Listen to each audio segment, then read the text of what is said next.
तो चलिए आज के इस योर टीचर की वीडियो क्लास में आपका स्वागत है। और आज हम लोग कक्षा 7 का अतीत से वर्तमान का चौथा अध्याय मुगल साम्राज्य को पढ़ने वाले हैं। ठीक है, तो आज हम लोग इस मुगल साम्राज्य को पढ़ेंगे कि भारत में मुगल साम्राज्य की नींव कैसे पड़ी थी। क्वेश्चन आंसर को करने के पहले हमें अध्याय को पढ़ना बहुत जरूरी है और मेरे स्कूल के बच्चों का बहुत ज्यादा रिक्वेस्ट था कि मैम आप इस अध्याय को भी पढ़ाइए और इसके इम्पोर्टेंट पॉइंट को नोट भी करवाइए। तो चलिए हम लोग इसमें बढ़ते हैं।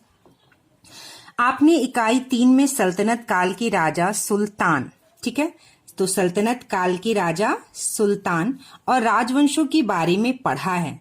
इस काल का आखिरी महत्वपूर्ण राजा फिरोज शाह तुगलक था। किससे? यानी कि सल्तनत काल का जो सबसे आखिरी राजा था वह था फिरोज शाह तुगलक, जिसके मरने के साथ ही सल्तनत में बिखराव और कमजोरी आने लगी। राजा का नियंत्रण अपने शासन क्षेत्र से ढीला पड़ने लगा। इसी क्रम में तुर्क आक्रमणकारी तैमूर ने भारत पर आक्रमण कर दिल्ली सल्तनत की रही सही प्रतिष्ठा भी समाप्त कर दी। कब? 1398 से 1399, यानी एक साल के अंदर। इस आक्रमण के बाद अफगानों ने अवसर पाकर दिल्ली सल्तनत का शासन अपने हाथ में ले लिया। किसने ले लिया बच्चों? अफगानों ने क्या किया? अवसर पाकर दिल्ली सल्तनत का शासन अपने हाथ में ले लिया। सल्तनत का आखिरी राजवंश इन्हीं अफगानों में से एक समूह लोदियों द्वारा स्थापित किया गया था। इसके समय में दिल्ली सल्तनत का नियंत्रण आगरा, दिल्ली और उसके आसपास के क्षेत्रों तक सीमित हो गया था। सल्तनत की इस कमजोरी का लाभ उठाकर भारत के अलग अलग क्षेत्रों में कई राज बन गए। इनमें गुजरात, बंगाल, जौनपुर, मालवा, दक्षिण भारत के राज और राजपुताना में मेवाड़ का राज्य प्रमुख था। ये सभी राज आपस में लड़ते रहते थे। इनमें सबों की इच्छा दिल्ली पर अधिकार करने की थी। मतलब जितने भी छोटे छोटे राज्य बने थे वो क्या कर रहे थे बच्चों? आपस में लड़ते थे। क्यों? क्योंकि दिल्ली पर अधिकार करने के लिए। यहाँ पे लड़ाई क्यों की थी उन्होंने? दिल्ली पर अधिकार करने की थी, क्योंकि वह अभी भी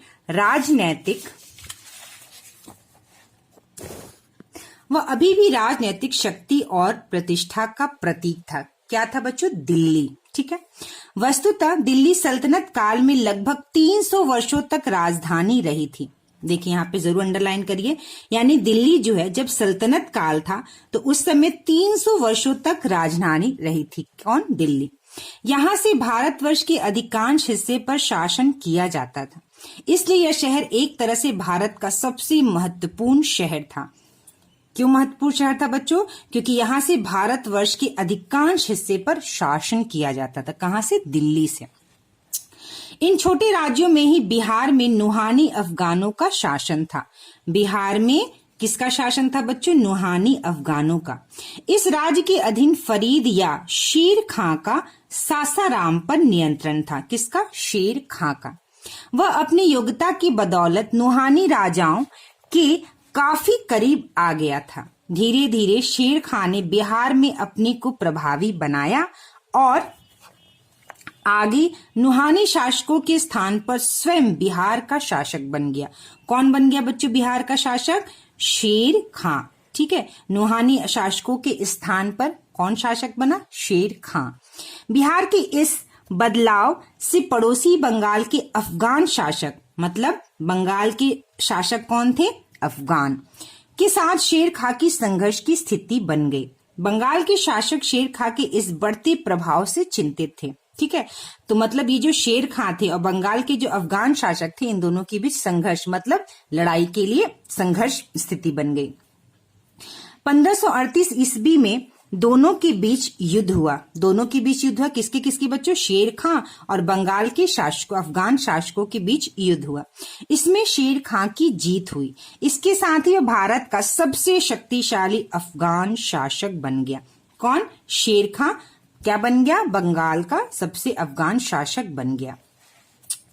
लगभग इसी समय काबुल और कंधार के शासक बाबर के भारत पर आक्रमण हुए। बाबर स्वयं इस समय की हिंदुस्तान के विषय में अपनी आत्मकथा में लिखता है। ठीक है, तो कौन लिखते हैं? ये कंधार के शासक काबुल और कंधार के शासक बाबर के भारत पर आक्रमण हुए। ठीक है, क्या हुआ? आक्रमण किया। किसने? बाबर ने।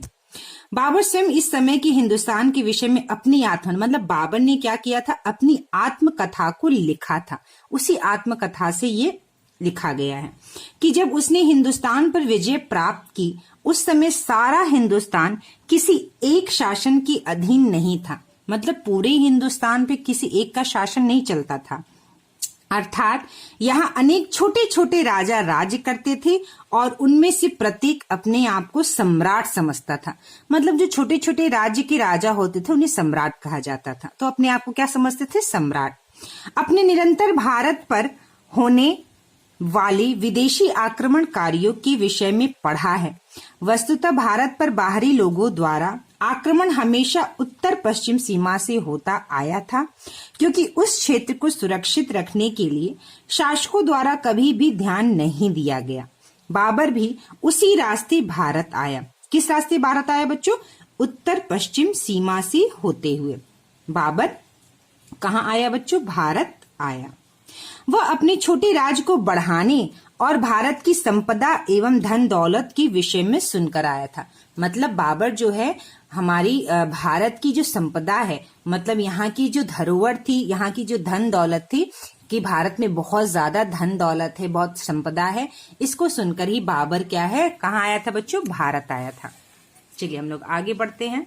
बहुत ही अच्छा इतिहास है और हमें अपने इतिहास को जरूर जानना चाहिए, हमें अपने इतिहास को जरूर पढ़ना चाहिए। ठीक है, तो चलिए आगे बढ़ते हैं हम लोग।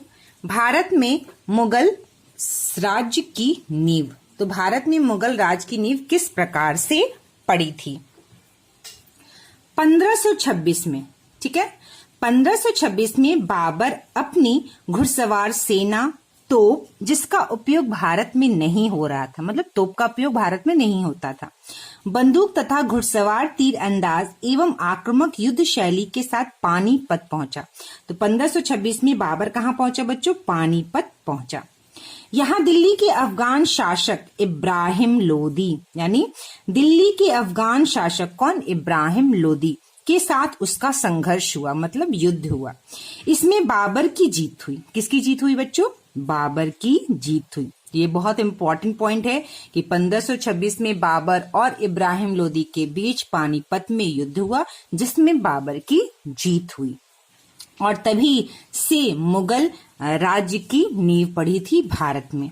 बाबर के सहयोगी जीत के बाद धन लूटकर वापस लौटना चाहते थे, लेकिन उसने उन्हें समझाकर हिंदुस्तान में रहने के लिए राजी कर लिया। कौन? मतलब बाबर को उनके सहयोगियों ने उनको यहाँ रहने के लिए भारत में राजी कर लिया। इस जीत के बाद बाबर ने कई ताकतवर अफगान सरदारों और महत्वपूर्ण राजाओं को एक एक कर पराजित करते हुए अपने नए राज्य को भारत में स्थापित किया। मतलब बाबर ने दूसरे भी राजाओं से युद्ध किया और युद्ध करके जीत हासिल किया, दूसरे राजाओं को पराजित किया, मतलब हराया और जीत हासिल किया और भारत में कई राज्य स्थापित किए और इस तरह से मुगल राज्य की स्थापना भारत में हुई। इस क्रम में उसने 1527 में चित्तौड़ के शासन राणा सांगा, 1528 में चंदेरी के शासक मोदिनी राय और 1529 में पूर्वी भारत के अफगानों को पराजित किया।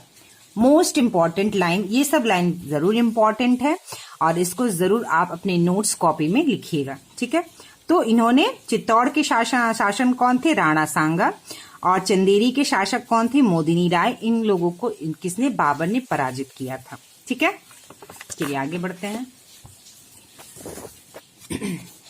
शेर खां का मुगलों के साथ संबंध। तो जो शेर खां थे, जो बिहार के शेर खां के बारे में हम लोगों ने पढ़ा ना, शेर खां का सासाराम पर नियंत्रण था। शेर खां बिहार में अपने को प्रभावी बना, स्वयं बिहार का शासक बन गया। कौन? शेर खां। तो शेर खां का मुगलों के साथ संबंध कैसा रहा, इसके बारे में हम लोग जानेंगे।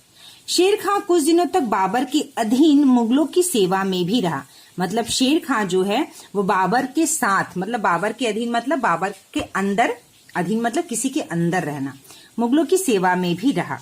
वहां उसने मुगलों के कार्यकलापों को बारीकी से देखा, जिससे उसे निराशा हुई। उसने इसके बाद अपना पूरा ध्यान बिहार में अपने शासन को मजबूत बनाने पर दिया। किसने? शेर खान ने। उसने यहाँ अपने को मजबूत बनाते हुए मुगल बादशाह से सीधी लड़ाई के लिए तैयारी भी की। ठीक है, तो वो मुगलों के साथ रहा भी था और उन लोगों को देखकर उसे निराशा भी हुई थी और इसलिए वह अपने बिहार पर उसने ध्यान दिया था कि अपने बिहार को वो मजबूत बनाएगा और उसने लिए मुगलों से लड़ाई करने के लिए तैयारी भी की थी। तो चलिए आगे बढ़ते हैं। हुमायूं तथा मुगल अफगान संघर्ष। ठीक है, मुगल और अफगान के बीच में तो संघर्ष था ही और हुमायूं आए। बाबर अपने राज्य को बिना व्यवस्थित किए 1530 में मर गया। ठीक है, तो बाबर कब मरा बच्चों? 1530 में बाबर मर गया। उसका बड़ा लड़का हुमायूं बादशाह बना। किसका? बाबर का बड़ा लड़का हुमायूं बादशाह बना। उसको शुरू से ही भारत में शासन कर रहे राजवंशों के शक्तिशाली विरोध का सामना करना पड़ा। सबसे प्रबल विरोध अफगानों की तरफ से हुआ क्योंकि अफगान उस समय भारत में सबसे शक्तिशाली थे। उनका शासन भारत के कई हिस्से में फैला हुआ था। अफगान विरोध का केंद्र बिहार था। ठीक है, तो अफगान विरोध का केंद्र क्या था बच्चों? बिहार था।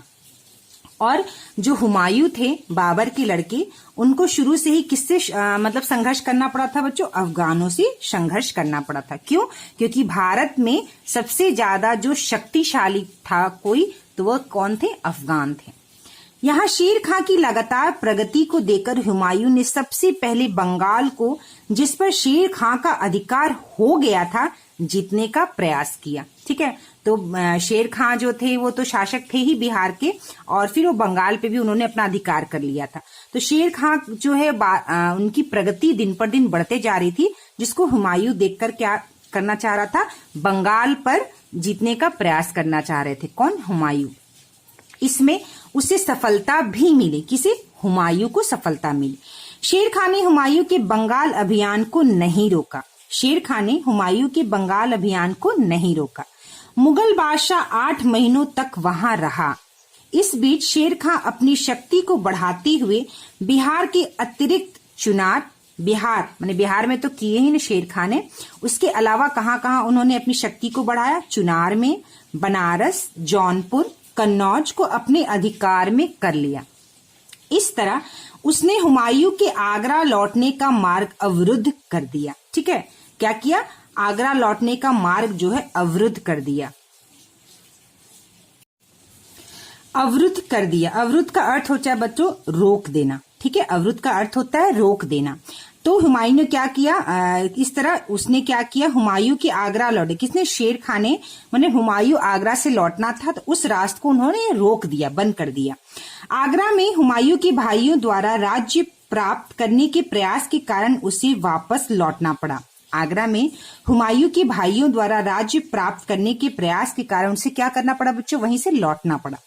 इसी क्रम में चौसा और कन्नौज नामक स्थानों पर हुमायूं और शेर खां के बीच लड़ाइयां हुई। कहाँ कहाँ? चौसा और कन्नौज में। इसमें शेर खां सफल रहा और इस प्रकार उसने भारत में एक बार फिर अफगान राज्य को स्थापित किया। तो क्या हुआ? शेर खां के बीच और हुमायूं के बीच लड़ाई हुई और इसमें शेर खां सफल रहा और इस प्रकार भारत में एक बार फिर अफगान राज्य को क्या किया बच्चों? स्थापित किया।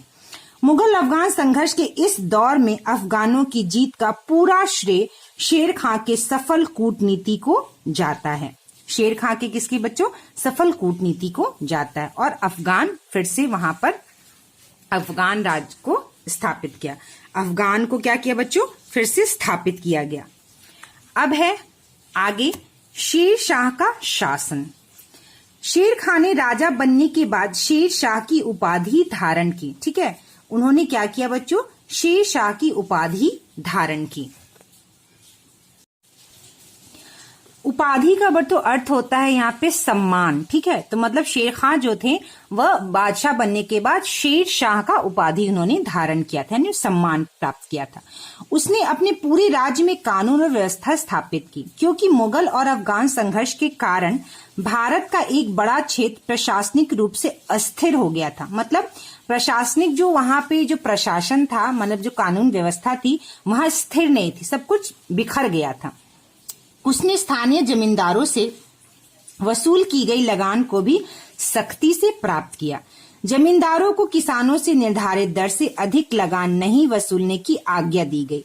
मतलब जितना भी लगान था, पहले जब खेती करते थे तो लगान यानी कि जो है लगान दिया जाता था, उसका कुछ पैसा, कुछ हिस्सा जो है राजा को दिया जाता था। शेर शाह के पहले किसानों से वसूली गई लगान को वे राजा के पास नहीं भेजते थे। भू राजस्व, ठीक है, निर्धारण के लिए एक तरीका अपनाया गया। भू राजस्व, देखिए बच्चों, भू राजस्व का अर्थ होता है, तो भू राजस्व का अर्थ होता है बच्चों की जो जमीन होती है जिसमें बोताई, खेती और उपजाते हैं अनाज, उसके ऊपर जो है राजस्व जो है प्रशासकीय जो है प्रशासन जो है कुछ कर निर्धारित करता है, उस कर को इन्हें देना पड़ता है, जिसे आप लगान भी कह सकते हैं। तो भू राजस्व निर्धारण के लिए एक तरीका अपनाया गया जिसके तहत उपज की अलग अलग किस्मों पर राज्य को मिलने वाले लगान की दर अलग अलग तय की गई। ठीक है, तो अलग अलग राज्य में अलग लगान की दर क्या की गई बच्चों, अलग अलग तय की गई। राजस्व की दर उपज का 1/3 थी। तो राजस्व की दर क्या था बच्चों, उपज की 1/3। अब आप यहाँ पे बात समझिए इसको, मतलब कि जितना भी आपका उपज होगा, जैसे जो भी आप उपजाएंगे वहां पर, उसका 1/3 हिस्सा किसको देना पड़ेगा, राजा को देना पड़ेगा। ये हो गया इनका भू राजस्व। बुआई का क्षेत्रफल फसल की किस्म और किसान द्वारा दे कर एक पट्टे पर लिख दिया जाता था। सूखा या अकाल के समय लगान माफ था। संकट के समय कुएं खुदवाने के लिए किसानों को धन उधार दिया गया तथा कृषि उत्पादन में वृद्धि के लिए नहरों का निर्माण भी करवाया गया। तो ये सब किसने किया बच्चों, शेर शाह के शासन में ये सारी चीजें होने लगी। ठीक है, शेर शाह के शासन में सारी चीजें होने लगी। शेर शाह ने व्यापार के विकास पर भी पूरा ध्यान दिया। व्यापारियों से अच्छा व्यवहार करने का सख्त आदेश अपने अपने अधिकारी को दिया था।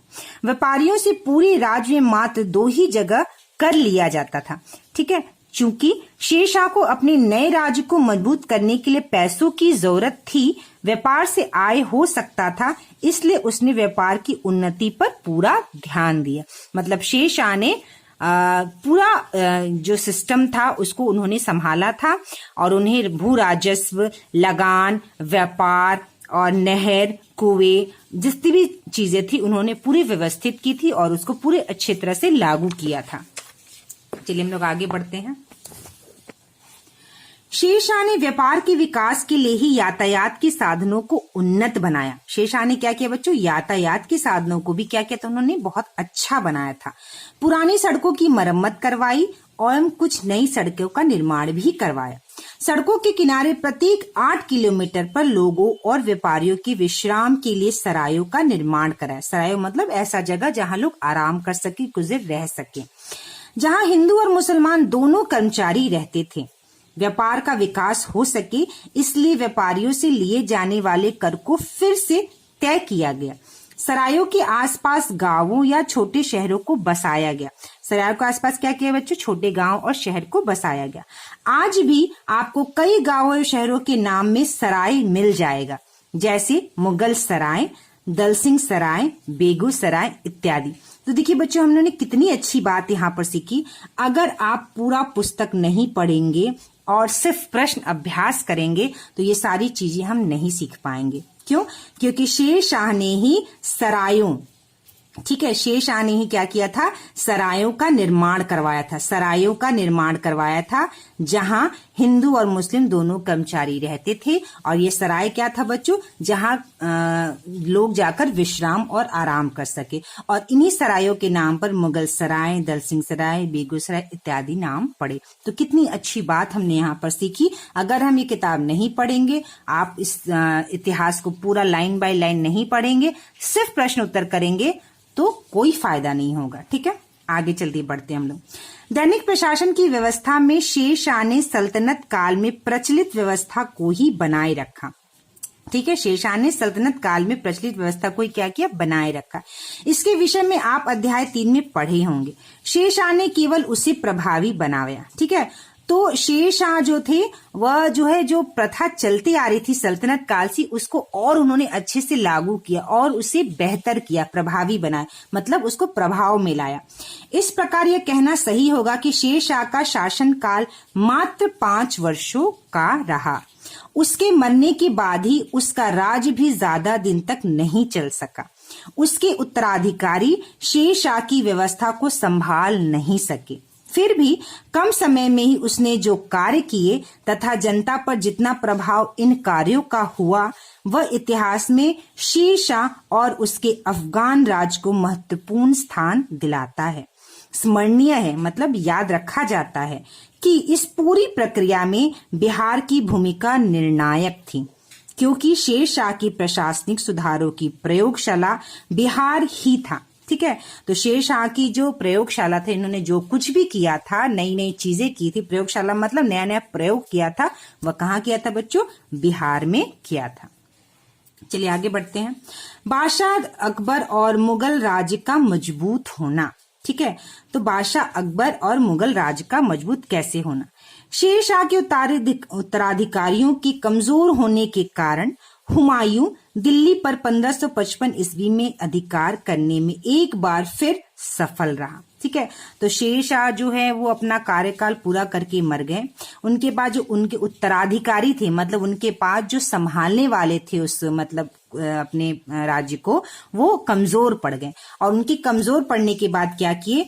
हुमायूं ने दिल्ली पर 1555 ईस्वी में अधिकार करने में एक बार सफल रहा। तो 1555 में हुमायूं ने क्या किया? दिल्ली पर अधिकार कर लिया, परंतु वह ज्यादा दिनों तक जीवित नहीं रह सका। कौन?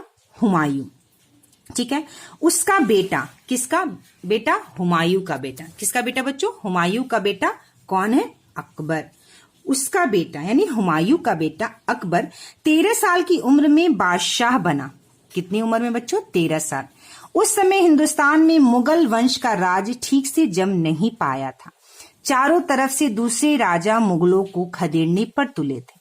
अकबर की छोटी उम्र को देखते हुए मुगलों के प्रमुख अधिकारी बैरम खान ने शासन का काम चलाया और अकबर को राजकाज की शिक्षा दी। क्योंकि वो छोटे थे इसलिए उन्हें अकबर को राजकाज की शिक्षा दी गई। और जो मुगलों के जो सबसे प्रमुख अधिकारी थे, कौन? बैरम खान ने शासन का काम संभाला। उसने पहले अपने राज को बढ़ाने एवं फिर उसे मजबूत करने का काम शुरू किया। अकबर ने मुगल राज्य को बढ़ाने के लिए कई राज्यों को सैनिक अभियान द्वारा अधिकार में किया। राज्य का आरंभिक विस्तार 1556 से 1576 के बीच हुआ। उन दिनों आज के मध्य प्रदेश के इलाके में 2 महत्वपूर्ण राज्य थे। कौन कौन से? एक राज्य था मालवा, जहां का राजा बाज बहादुर था। ठीक है, तो मालवा का राजा कौन था बच्चों? बाज बहादुर था, जिसकी राजधानी मांडू थी। दूसरा प्रमुख राज्य गढ़कटंगा गोंडवाना था। 1561 एवं 1562 ईस्वी में इन दोनों राज्यों पर मुगलों ने अधिकार कर लिया। विजय के बाद मुगल सेनाओं और सेनापति अधम खां को बहुत धन प्राप्त हुआ, जिसे उसने अकबर के पास नहीं पहुंचाया। इसका पता चलने पर बादशाह ने कड़ाई से उस धन को प्राप्त किया। ठीक है, तो विजय के बाद मुगल सेना और सेनापति अधम खां जो थे उनके जो राज्य के, तो उन्होंने ये जो धन प्राप्त किया था उसको अकबर को नहीं दिया और फिर इस धन को अकबर ने जोर से प्राप्त किया। इसके अगले 10 वर्षों तक अकबर ने राजपुताना के अधिकांश भाग पर अपना अधिकार स्थापित कर लिया तथा गुजरात और बंगाल को भी जीत लिया। किसने? अकबर ने। ठीक है, राजपूत राज्यों में एक महत्वपूर्ण अभियान चित्तौड़ का था। वहां महाराणा प्रताप का राज था। कहाँ? चित्तौड़ में महाराणा प्रताप का राज था। उसने अकबर की अधीनता मानने से इनकार किया और जीवन भर विरोध करता रहा। ठीक है, तो मतलब महाराणा प्रताप जो थे वो अकबर के अधीन मतलब अकबर के अंदर में नहीं रहना चाहते थे और उन्होंने इसको कभी नहीं माना और हमेशा उनके क्या किया बच्चों? विरोध किया।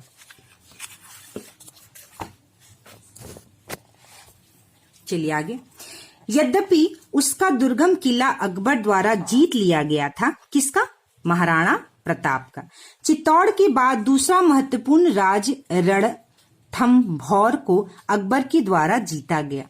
इन विजयों के बाद अधिकांश राजपूत राज्यों जैसलमेर, बीकानेर आदि ने अकबर के समक्ष समर्पण कर दिया। मतलब ये सब राज्य जो थे उन्होंने क्या किया, उन्होंने अपने हाथ खड़े कर दिए और अधीन हो गए, किसके, अकबर के।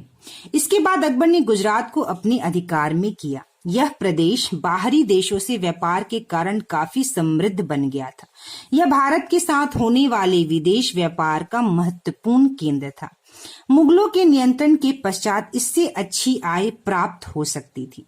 यहाँ की भूमि भी काफी उपजाऊ थी एवं शिल्प कला काफी उन्नत अवस्था में थी।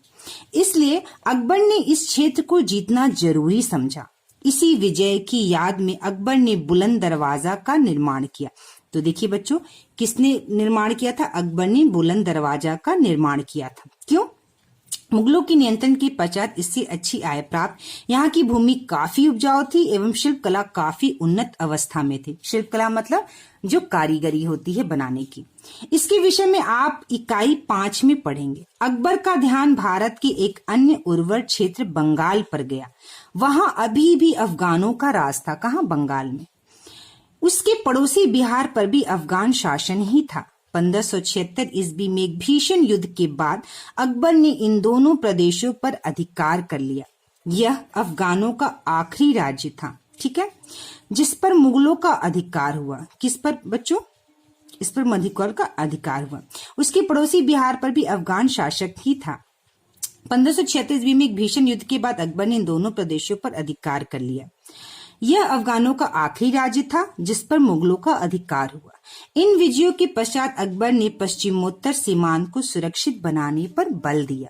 उसने काबुल और कंधार पर विजय प्राप्त की और अफगान कबालियों के विद्रोह का दमन किया, मतलब उसे रोका।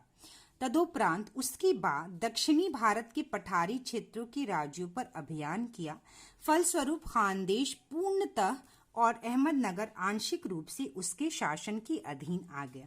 1602 में राजकुमार सलीम, मतलब अकबर का बेटा, राजकुमार सलीम के विद्रोह के कारण अकबर को दक्कन का अभियान स्थगित करना पड़ा। 1605 ईस्वी में उसकी मृत्यु हो गई। किसकी, अकबर की मृत्यु हो गई।